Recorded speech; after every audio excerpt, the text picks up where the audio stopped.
Imperfections are not inadequacies. They are reminders that we're all in this together. Dance above the surface of the world. Let your thoughts lift you into creativity that is not hampered by opinion. Create, not for the money, not for the fame, not for the recognition, but create for the pure joy of creating something and sharing it.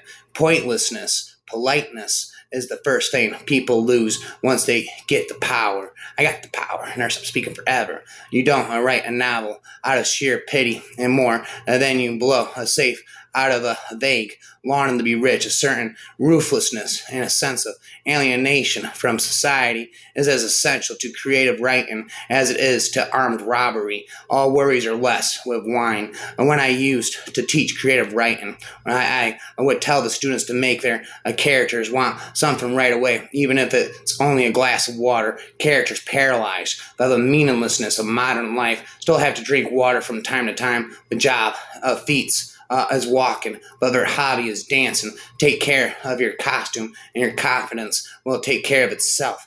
Great losses are great lessons. Be a worthy worker, and work will come. Father has a strengthening character like the sun, and mother has a soothing temper like the moon. Common man's patience will bring him more happiness than common man's power. Networking isn't how many people you know, it's how many people you know you. Health is hardy, health is harmony, health is happiness, health is harmony, health is happiness. And one time I thought the most important thing was talent. I think now that the young man or the young woman must possess or teach himself, train himself an infinite patience, which is to try and to try and to try until it comes right. He must train himself in ruthless intolerance. That is to throw away anything that is false, no matter how much he might love that page or that paragraph. The most important thing is insight. That is curiosity, to wonder, to mull, and to muse why it is that man does what he does. And if you have that, then I don't think the talent makes much difference whether you've got that or not. Poetry is an island. It is the bridge. Poetry isn't a ship. It is the lifeboat. Poetry isn't an island. It is the bridge. Poetry isn't a ship. It is the lifeboat. Poetry isn't swimming. Poetry is water. In translation of poetry, there exists the possibility of components like imagination, art, or of wordplay, skill of constructing an internal rhythm, and expanded knowledge of the poet, getting affected by the constraint of and differentia of the translator. Poetry emerging from a poet enters into the reader only when it comes within the reader's sphere or of intellect. A reader cannot take poetry by expanding it beyond his/her consciousness, rather can take by shrinking it within. Thus, there exists a chance of every poem getting changed while reaching every reader. This getting changed is a form of getting translated in a way. So, as assimilation of any poem is a translation. Music shouldn't be just a time; it should be a touch. Time passes, as the novelist says, but single most useful trick of fiction for our spare repair and refreshment, the defeat of time, a century of family saga, and a ride up an escalator can take the same a number of pages. Fiction sets any conversion rate, then changes it in a syllable. The narrator's mother carries her child up the stairs, and the reader follows for days. But World War I passes in a paragraph. I needed 125 pages to get from Labor Day to Christmas vacation, and 6 more words. Here's spring. Destroy your life and put it back together. You'll get great material, meet some fascinating characters inside, benefit the skills you develop will give you greater compassion, insight, and range with the people you create on the page, or run into off of it. Creativity is the brain's invisible muscle that when used and exercised routinely becomes better and stronger. A farmer is a magician who produces money from the mud. I only spoke prose before I met you. My musings were superfluous and serious as well, but now the words dance with me. I sing with them, and we create poetry. The process doesn't end there. Stories are more than just images. As you continue in the tale, you get to know the characters, motivations, and conflicts that make up the core of the story. This requires more parts of the brain, some parts process emotion, others enter the thoughts of others, letting us empathize with their experiences, yet other parts package the experience into memories for future reflection. War is not just the shower of bullets and bombs from both sides, it is also the shower of blood and bones from both sides. During a conversation, listening is as powerful as loving. The smell of the sweat is not sweet, but the fruit of the sweat is very sweet. Inside is where we meet. Everyone else is on the outside, that we are truly alone. Art is the overflow of emotion into action. The decision is your own voice, and opinion is the echo of someone else's voice. If your name, if your name, the family name is at least because it's the family name that lasts. Creativity is magic. Creativity is a magic wand that works two ways. When you set an action and seek creative something, it does not just bring into existence that object or a work. It also raises in your heart a dream, a hope, and a will to achieve that creation. And when all else seems lost and steeped in hopelessness, the magic of creativity can still keep you going. For when all else seems dark, when all else seems dark, and urge to create something would still give you an aim to look forward to. And if you just take hold of this urge, it will take hold of you and see you through even the darkest times, like it did to me. Mixing old wine with new wine is stupidity. Mixing old wisdom with new wisdom is maturity. A word of warning here. The events as you remember them will never be the same in your memory once you have turned them into a memoir. For years, I have worried that if I had turned all of my life into literature, I won't have any real life left, just stories about it. And it has, as a realistic concern, it does not. It does happen like that. I am no longer sure I remember how it felt to be 20 and living in Spain after my parents died. My book about it stands and now between me and my memories. When I try to think about that time, what comes to mind most readily is what I spoke. Well, there if I go. If you can't impress them with your argument, impress them with your actions. Thinking should precede acting, then acting must precede thinking. Geminism, aber, spitting forever, speaking never ender forever. Well, look at it another way. Why shouldn't there be cats in a zoo? I said. They're animals too, right? Cats and dogs are your run-of-the-mill type animals. Nobody's going to pay money to see them, he said. Just around here, there, everywhere. Same thing with people. MFA in a box is designed to help you to find the courage to put truth into words and to understand that writing is a life and a death endeavor, but not nothing. And life and death endeavor keeps it from being laugh out loud funny. People won't see imagination in something. People won't see imagination as something that doesn't relate to their experience because of their own mental limitations. I want people to escape the expected and ordinary, to escape the regular expectations of a story and truly step into a different world of literature. Poetry is, after all, only nonsense and justifies what will be considered impudence if written in prose. The laziest workman receives the fewest impulses. This week I've been reflecting on a passage from my novel. The time in between dreams don't carry over calendars. They don't leave behind the scent of sandalwood or the sound of applause echoing in the back of your mind. They don't make you wake up wondering if you've left a version of yourself behind in another life. Have you ever had a dream that felt too real, like it belonged to another version of you? I'd love to hear your thoughts. And then storytelling, passion matters more than technique and technical expertise. And storytelling passion matters more than technical expertise. Knowledge and skills can be acquired, but without passion, authors have little hope of lasting success. Therefore, write about topics close to your heart, but always do your research before you begin.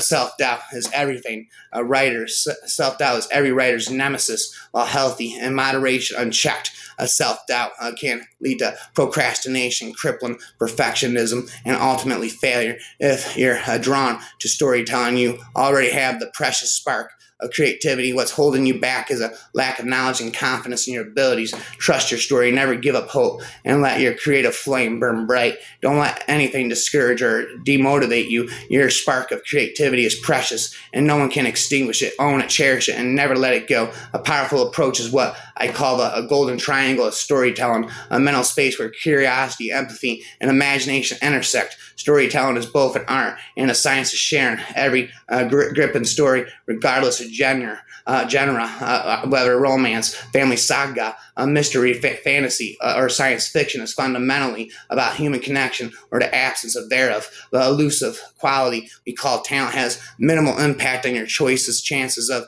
becoming a full-time writer. What truly counts are your skill set and mindset. If there's a secret to success, it's this: don't aim to impress, aim to engage. Storytelling is the art of emotional exchange. To truly connect, you must be willing to share. Building a loyal following matters more than achieving bestseller status, winning literary awards, or chasing other vanity metrics. True fans are invaluable. They're not just a means to financial independence. They're the reason you write. I spit. I don't question my calling, no matter the difficulties or setbacks. I write because that's who I am. I speak because that's who I am. We enjoy doing what we're good at. That's the key to lasting success. Great stories draw us into their world and never let go. They continue to influence us long after the last page or rolling credits. They grow on us, becoming a part of us, and they create a shared experience, allowing us to build bridges with others and form communities behind their magic lies of science, something we can study, understand, and master. What determines the success of a story is not its ability to mirror real life or its escapist value.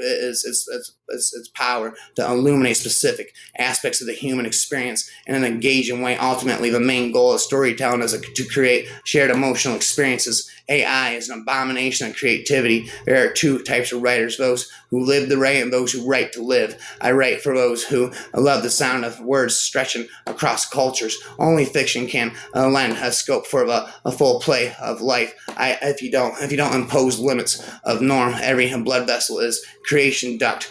Living on the ocean, your nerves are numb. Everything has lost its meaning. If you don't have a way to stay alert, it can be really dangerous. Fantasy is the lie that speaks the truth. The best way to write is to lock yourself in a small room until you become so bored that the only thing left to do is write. I once asked Ethan Cannon to tell me the most valuable thing he knew about writing, and without hesitation he said, nothing is as important as a likable narrator. Nothing holds a story together better. I think he's right. If your narrator is someone who takes on these things fascinate you, it isn't really going to matter if nothing much happens for a long time. Having a likable narrator is like having a great friend whose company you love, whose mind you love to pick, who's running commentary totally holds your attention, who makes you laugh out loud, whose lines you always want to steal. By the same token, a boring or annoying person I can't offer to buy you an expensive dinner followed by tickets to a great show, and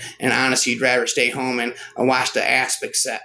Life's path may scatter us, but the love we give and light we share leave imprints that endure beyond distance and time. My legacy isn't in perfect connections, but in the echoes of care and courage I've shown along the way, showing that even as time pulls us apart, our light continues to guide, inspire, and heal. The names of my devils have excited a good deal of curiosity, and there have been many explanations, all wrong. The truth is that I aimed merely at making them nasty, and here too, I am perhaps indebted to by the sound. Once the name was invented, I might speculate like anyone else, and with no more authority than anyone else as to the phonic associations which cause the unpleasant effect. I fancy that screw, thumbscrew, a tapeworm, and red tape all do some work in my hero's name, and that slobber, slubber, and gob have all gone into slubgob.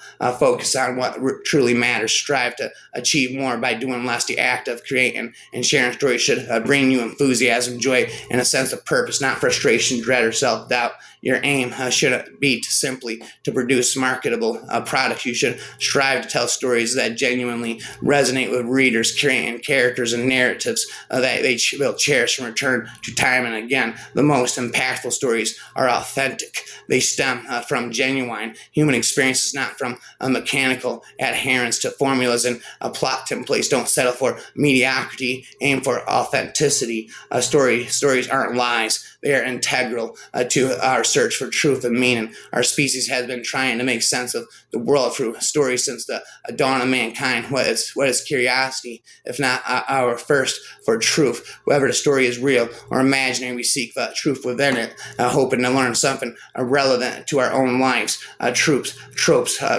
determine who will read your book. Themes determine who will love it or hate it. Themes hold incredible power. They are timeless, having existed since the dawn of civilization, won't lose their grip on our minds anytime soon. Use them with mastery and care. Storytelling isn't an invention, but a natural product of brain activity, and as such, it obeys natural laws rooted in human psychology. To create an immersive experience, trigger curiosity by introducing a mystery, evoke empathy by drawing readers into the inner world of a protagonist facing a challenge, and ignite imagination by painting a vivid scenario that hints at a broader conflict. In the wake of the government contact era, using AI to generate content for clients may seem convenient, but it is not a sustainable long-term strategy. Clients can easily access similar AI tools themselves. Instead, focus on leverage and artificial intelligence to enhance your creativity, streamline processes, and provide personalized value to your clients. Of this, you are several yards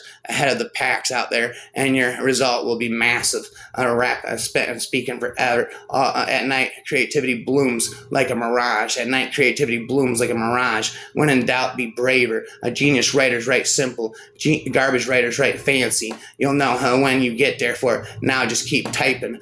Faith and mythology, in their profoundest sense, are the two twin pillars that uphold the vast cathedral of human consciousness. They are the intertwined roots that nourish our understanding of existence, grounding us in the fertile soil of the unknown. Faith is the audacious whisper in the heart of man, defying a chasm of uncertainty with its unwavering resonance. It is the audacity to trust in the unseen, to hear the unspoken, and to pursue the uncharted. It is the flame that illuminates the caverns of our deepest fears, casting shadows on our doubts and lighting the path to our truest selves. Meanwhile, mythology is the grand tapestry we weave to contain the boundless cosmos within the infinite, within the finite landscapes of our minds. It is the narrative thread that stitches together the fabric of our collective consciousness, painting vibrant portraits of gods and monsters, of heroes and villains, of creation and destruction. Mythology gives form to faith, translating the abstract into the tangible, the divine into the comprehensible, the eternal into the temporal. It is the language of symbols, narrating the timeless tales of the human spirit dancing with the cosmos. Infinite possibilities, yet both faith and mythology are both reflections in the mirror of existence, shimmering illusions that hint at a reality far beyond our comprehension. They are the echoes of the universe, whispering its secrets to those daring enough to listen. The gentle lullabies that soothe our existential anxieties, the sweet honey that makes the bitter pill of the unknown more palatable. They are not the ultimate answers to life's mysteries, but the beautiful questions that keep us seeking, exploring, and wondering. They are the compass and the map guiding us on our endless quest for truth, reminding us that the journey, not the destination, is the essence of existence. I don't like writing from thought. Writing from thought is dull and boring. It's when the subconscious does the writing that the words manifest magically, awaken, and it takes time. It takes some time to get used to. You got to trust your brain with the magic. Lose yourself in your one chosen path. Out pours the pearls of profundity, terrific. Let your subconscious do the writing. Use thought afterwards to amend, and accuracy when absorbed, and then unbending vision like a ghost writes your mind. Almighty, most of my magic is born. Most of my magic is born in transcendence. Nothing paranormal, just a typical neural activity. There is no spirit outside of a domain of neurons. We're just unaware of the extent of our capacity. And what's exciting about the poems is that by destroying writing, you can create new writing. Rhymes, each rhyme a start. Few of rhymes per hour I write. Please just tell this to your heart. Search for me, no compass quite. That was the best way for him. If the story was keeping him awake, buzzing in his mind, then it meant he was living it. Most writers, most creators knew the best art was created when they lost themselves, their ego, to their art. And when they did, they became like God, the creator. I am not creative, I'm just alive. Creativity is just a byproduct. If you don't impose limits of norm, every blood vessel is a creation duct. I I am not creative. I am just alive. If you're alive, you're creative. If you're alive, you're creative, because every minute spent pinning for that cabin in the woods is a minute lost on creating something beautiful in the actual life you are living. Writing stories for children is not only about creating a world of wonder and adventure, but also about crafting tales that touch the hearts and minds of young readers, inspire them to explore their own imaginations, and instill with them the wisdom and courage to navigate the world around them. I see the world in a different way, a gift that comes with challenges each day. My mind is wired in a unique fashion, but my pen and paper are my greatest passion. Words flow freely from my mind in ways that are hard to define. They dance and twirl, they sing and rhyme, a bunch of colors, a symphony of time, a writing and my voice, my soul's expression, a way to communicate without hesitation. It's a bridge that connects me to the world, a gift that helps me to be heard. Although my struggles may be many, my writing is a place where I feel plenty, a space where I can feel myself, where I can be myself and share my thoughts without anyone else. So I'll keep writing day by day. I'll keep speaking day by day and let my words light up the way. For in my speaking and my writing, I find my strength and my power to go to any length. I have a nonverbal learning disorder, a condition that can make life harder. But when I speak, when I write, I feel free, and my words help me to be me. My writing, my speaking is a gift that I treasure, a source of joy that brings me pleasure. It's a way to express what's in my heart and share my thoughts in a world apart, in a world that often misinterprets. My writing is a way to connect. My speaking is a way to connect. It gives me a voice that's loud and clear and helps me overcome my fear. For though my thoughts may stumble and falter, they are the key to my soul's altar, a place where I can be myself and share my thoughts with anyone else. So I'll keep writing and speaking all day, day by day, and let my words lead the way. For in my speaking and my writing, I find my voice and the strength to make my own choice. Wizard Hare was quite a sight. With magic powers, he took flight. He soared across the land so wide, with his wand and hat by his side. One day he met 7 devils who were up to their usual revels. They looked at him with wicked eyes and said, "We'll make you pay the price." But Wizard Hare was not afraid. He knew his magic could be displayed. He raised his wand and cast a spell and sent the devils straight to hell. But they were not so easily defeated, and soon they rose up quite conceited. They laughed and jeered at Wizard Hare and said, we'll get you yet, beware." The devils plotted and schemed all night, and when the dawn broke, they took a flight. They flew to Wizard Hare's castle gate, and there they lay in wait. But Wizard Hare was not so daunted. He had a plan, his magic flaunted. He called upon the spirits of the air and set them forth to do his share. The spirits blew a mighty gust, and the devils were thrown into the dust. Wizard Hare then struck his wand and set the devils to beyond. The devils were never seen again, and Wizard Hare remained a friend to all who knew him far and wide, with his magic wand and hat by his side. Love your neighbors, stop the haters, spread kindness, and be the creators of a world that's loving and full of compassion, a world that's peaceful and free of aggression. We're all human and we all have a heart. It's time to break the barriers and make a new start, to see beyond our differences, embrace our similarities, to build a world of unity and where we all can live in clarity. Love your neighbors, stop the haters. Let's come together and be the regulators of a world that's inclusive and free of hate, a world that's accepting and celebrates diversity's fate. It's time to listen and hear each other's stories, to understand the struggles and the pains and the glories, to walk in each other's shoes and feel the empathy, to create a world of justice where love is just a remedy. Love your neighbors, stop the haters. Let's spread love and be the cultivators of a world that's kind and filled with grace, a world that's caring and never loses pace. We're all a part of this world, this community. It's time to break the walls and embrace our unity, to see that we're all equal and our differences make us unique, to build a world of harmony where love is what we seek. Love your neighbor, stop the haters. Let's spread positivity and be the creators of a world that's bright and filled with light, a world that's hopeful and never loses sight. It's time to stand up and be the change, to fight for what's right and never act strange, to speak out against hate and spread love instead, to create a world of kindness where love is always led. Love your neighbor, stop the haters. Let's spread joy and be the motivators of a world that's happy and filled with laughter, a world that's peaceful and never loses character. It's time to unite and hold each other's hands, to build a world of love that forever stands, to lift each other up and never tear down, to create a world of love where love is always found. Love your neighbor, stop the haters. Let's spread hope and be the liberators of a world that's free and filled with love, a world that's caring and always above. We are the wolves, the hunted and the hounds in the face of religion, and we stand our ground. For too long we've been told that we should believe, but our hearts and our souls will never deceive. We reject the dogma and the fear they instill. We refuse to be bound by our holy will. We embrace our freedom, our love, and our truth, and we'll fight till the end for the night we choose. We'll howl at the moon and dance in the night. We'll live our lives without fear or fright. We'll break the chains and shatter the mold, for we are the wolves, fierce and bold. So let them come with their crosses and their swords. We'll stand our ground and we'll face their hordes, and for we are the wolves, the hunters of our fate, and we'll never bow down to any religious hate. Through the veil of the prosperity gospel and the right-wing Christian nationalism, corruption lurks in the halls of power, twisting the teachings of faith into a tool for personal gain and political dominance. Greed and hypocrisy reign, while the true message of love and compassion is drowned out by the deafening roar of the almighty dollar and the lust for power. This is not of Jesus Christ, but the devil himself, who claims to be the true living example of Christ that the far right extremist believes in. In the shadows of the night, a hare with crown of thorns in sight.